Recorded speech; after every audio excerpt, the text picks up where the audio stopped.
Welcome to our final video for Bellaire's Palooza. This is where the city of Bellaire and the Nature Discovery Center and everybody else in Bellaire celebrates getting outdoors and learning about plants and getting out in the garden for the month of April. So we're really glad you joined us. Hopefully you watched the first 3 videos. This week we're going to talk about, what kind of plant do you guys think we're going to talk about? We're talking about trees. And so I know that this might seem like a really easy question, but what I want to ask you is, what is a tree? There's a ton of different kinds of plants out there, so I guess that's the first thing we should say, is that a tree is a plant. A plant is an organism, a living thing that uses chlorophyll to go through photosynthesis, a process by which the plant uses the energy of the sun and certain chemicals to make its own food inside of it. That's something that fungi and animals can't do.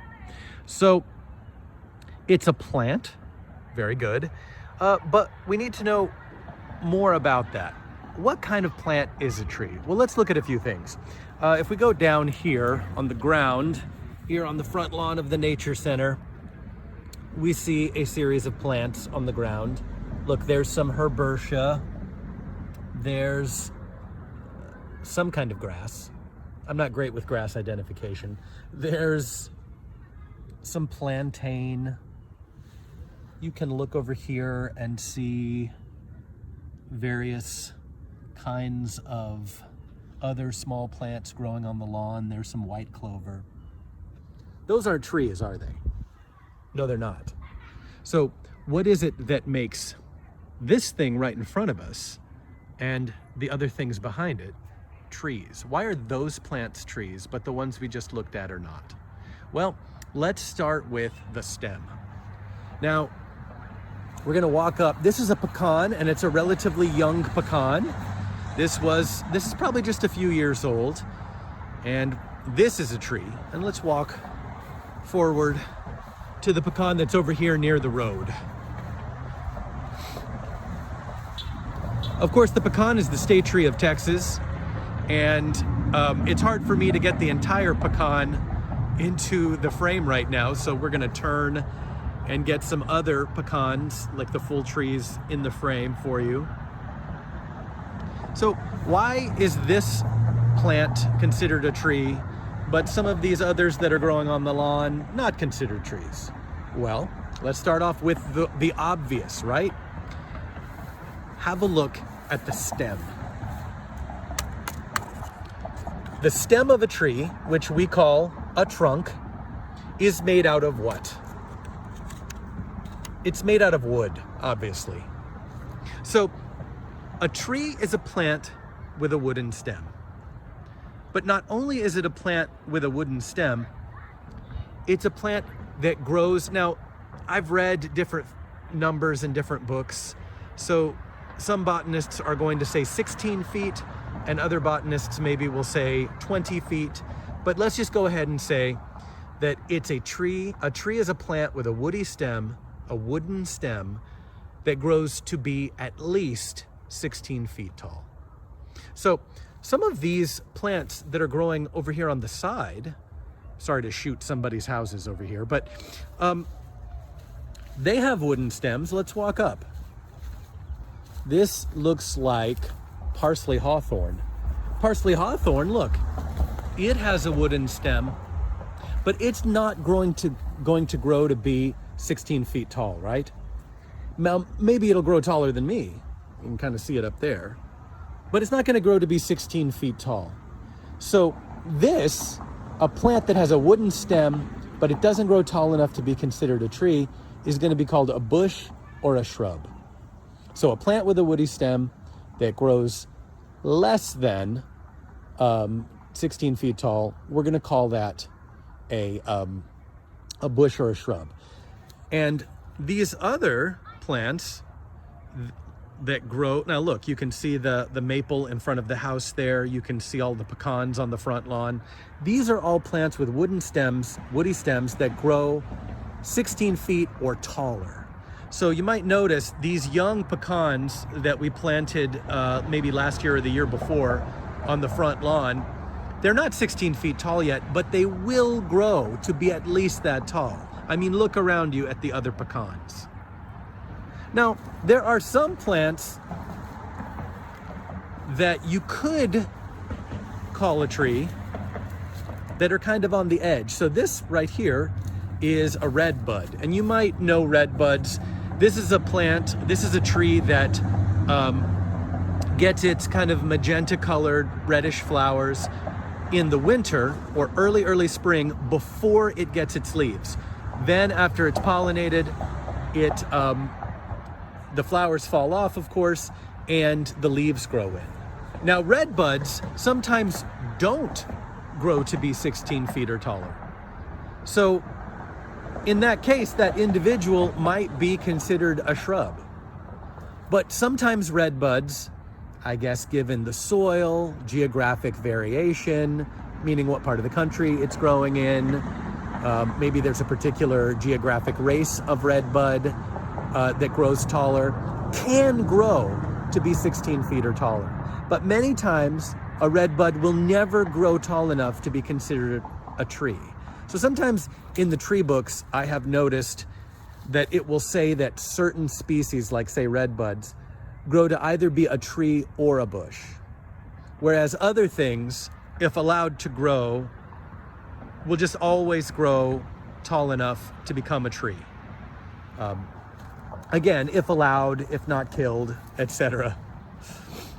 So if I want to learn different kinds of trees, what should I look at? Well, first I want to say that you should get a good tree identification book. A really good national book is there's a National Wildlife Federation Guide to Trees that's very good. There's also the Sibley Guide to Trees, which is excellent. Those can be a little overwhelming though, because there's so many trees all over the country that it can be hard to get too much information. You know what I mean? There's so many listed, it's hard to pick out what the one tree is that you might be looking at. So you might want to get a Texas Trees book and really do some research into what the most current, best Texas tree book is. You can look on any bookseller online or go sit in a bookstore and really look through the books to see which one you think would be better for you. Do you think you would be better with illustrations or with photos? Okay, let's get back to the question. What do we want to look at when we're identifying trees? We've bought a good tree book. We're trying to figure out what kind of tree this is in our park in front of us. One of the first things you want to look at is the bark. What is the texture and the color of the bark? Another thing that you want to look at is the general shape of the tree. Now you might notice the pecans in our park haven't fully leafed out. They're still in the process of doing that.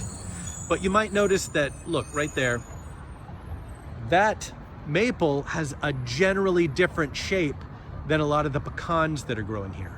So we've looked at the bark. We also want to look at the general shape of the tree, including the trunk and the crown. What kind of shape are the branches making? And then, of course, we want to look at one of the most obvious things, and that is, what do the leaves look like? We're walking up right now on a red maple, which this red maple may not be quite 16 feet tall yet, but they certainly do grow to be that size. So this species definitely is a tree. And we always want to look at the leaf shape. And if you get a tree guide, always look in that little section in the front where it tells you what the different leaf shapes are called. So it might have a lanceolate leaf or a palmate leaf, or it may have needles, it may have a heart-shaped leaf, etc., etc. This is a very easy to identify tree for me because it's got that typical maple leaf shape, and then look, it's got the red leaf stems, the petioles. That is very typical of a red maple. And the red maples we have growing in the park are called Drummond's red maple. That's kind of the race or subspecies, I guess depending on whose book you look in, that is endemic to this region. Here's another tree that's very popular in our park. Very popular with animals and with people because it gets fruit on it in the, I'm gonna back up and kind of let you have a look at that. But it has fruit on it that come in the late summer and early fall. It's a Mexican plum. And Mexican plums, they're very sour fruit. They're small, you know, they're about that size. And this is what the leaf looks like, right there. You can have a look right there. See, it has serrated edges. Instead of having a smooth edge or just a straight line, you notice there's a serration, kind of like a saw blade. Some people might call that toothed, a toothed leaf edge. And so this is another plant that sometimes they actually don't get 16 feet tall either. So a Mexican plum can be either a shrub or a bush, a shrub or a tree. There's a lot of small trees / shrubs that do that. And of course, one of the things that's important is your tree deciduous or is it evergreen? Deciduous means that it sheds its leaves, becomes completely denuded at a certain time of the year, either in fall or winter, and then it spends winter and sometimes parts of early spring without leaves, like the redbud here. It's a deciduous tree, it sheds its leaves. But then there's a lot of trees around here. You know, we think of the Great North with all of its firs and spruces and pines. We think of that as an evergreen region, but we actually have a pretty good number of evergreen trees here too. I'm walking kind of the forest edge here on the front lawn. You can see we have some more red buds here. I'm gonna see if I can find an evergreen tree for you. Well, here is something that never really grows above 5 or 6 feet. This right here is called arrowwood or arrowwood viburnum. And you can kind of see those dark brown stems, so that's definitely a shrub or a bush. Here's a very common native shrub / tree that's called the elderberry, and it gets edible berries on it, but they're only edible when they're dark purple, almost black. Any green parts of this plant are actually deadly poisonous to people, so don't want to eat that. But this is the plant that often dies back to the roots and then comes back later, especially here in the South. But this is another plant that sometimes they actually do grow tall enough to be considered a tree, but they often don't. So this can be either a tree or a shrub. I'm looking for something evergreen, guys. It looks like there's not a lot of evergreen things on the edge right here. I'm probably going to end up talking to some kids here, so, you know, beware. Here's a small tree that we're growing in the park. It's Texas persimmon. We're very excited about that one. It's still a pretty young tree. And again, just because it's not 16 feet right now, they do grow to be that size. So we're gonna go ahead and call that a tree. You know, having some native fruit-bearing trees in the park is something that's kind of exciting for us. We didn't have them in the park right here, so we did plant a few around. You can see a lot of bushes and shrubs right here. Oh, look, the arrowwood is about to blossom. And this is where we're gonna end up. One of our native cherry trees. This is called laurel cherry or cherry laurel. You can actually see some of the cherries forming. Those cherries are not edible for people. This is an evergreen tree, so when you walk into our forest, besides some of the evergreen oaks that grow here, the laurel cherry is something that stays green here in our park all year round. And so it's nice to have some things in our forest that just stay green all year. We've got a woolly bucket here. You can see the woolly underside or slightly hairy underside of the leaves there. And I'm gonna leave you with a look at the path here, showing a bunch of trees growing through the park. Some of our homeschool kids are running through the park over here on my right, making a lot of noise. That's part of what it is to be in a park. We want to thank you for joining us this week and talking about plants. Not this week, I'm sorry, this month. I do want to thank you this week though. But I want to thank you for joining us this month and this week for talking about plants all month. Hopefully you guys enjoyed yourselves. You learned a little bit. If you have any questions about trees, feel free to email me, Eric Duran. I'm the head naturalist here at the Nature Center. My email address is there on the website. Again, thank you for joining us, and have a lovely day. Get outside, look at some trees, look at some wildflowers, try to get out in the garden, and enjoy the beautiful weather. Goodbye, everybody.